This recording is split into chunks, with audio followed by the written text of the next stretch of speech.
Finish off with our last workshop, and this workshop is going to be presented by a brother by the name of Dennis Liverpool.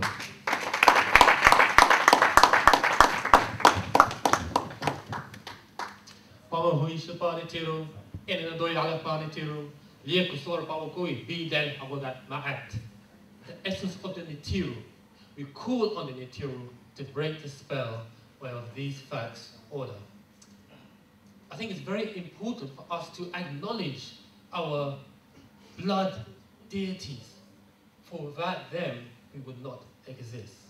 So, if you could repeat after me, Abdurukul, Ma'ushad, Wabazun, Amma Faragun, Shiltamta.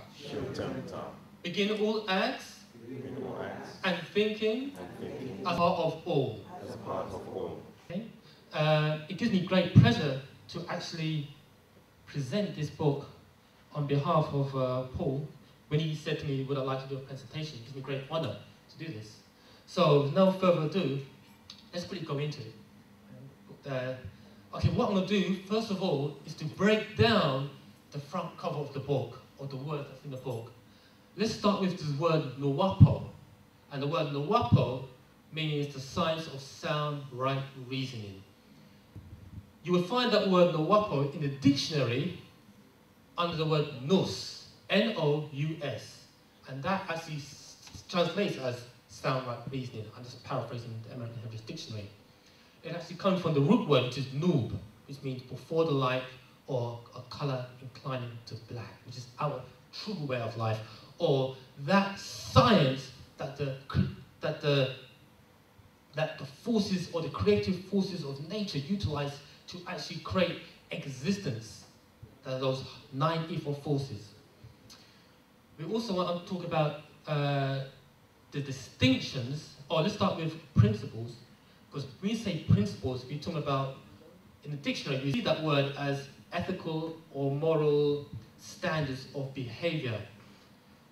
And we look at distinctions, the word distinctions, when if you read the Paul's book, you see he's defined it as an aphorism, or an axiom, or a proverb, or that which is accepted as truth. Okay? So that's principles, distinctions, and Nwapo.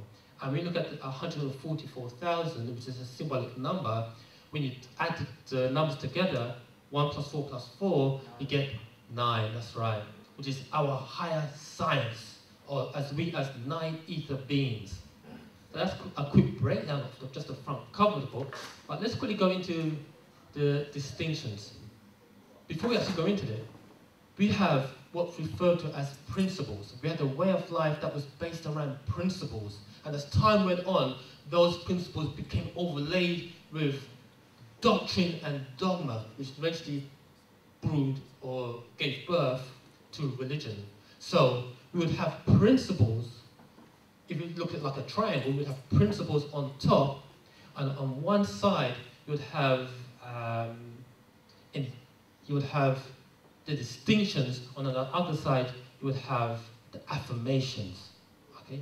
So when you combine all those 3 together, it gives you the 4th point, which if you look at it, you're looking at the triangle with as principles at the top, distinctions on one side, and affirmations on the other. But when you combine all them 3 together, you get the 4th point, which would be pure consciousness.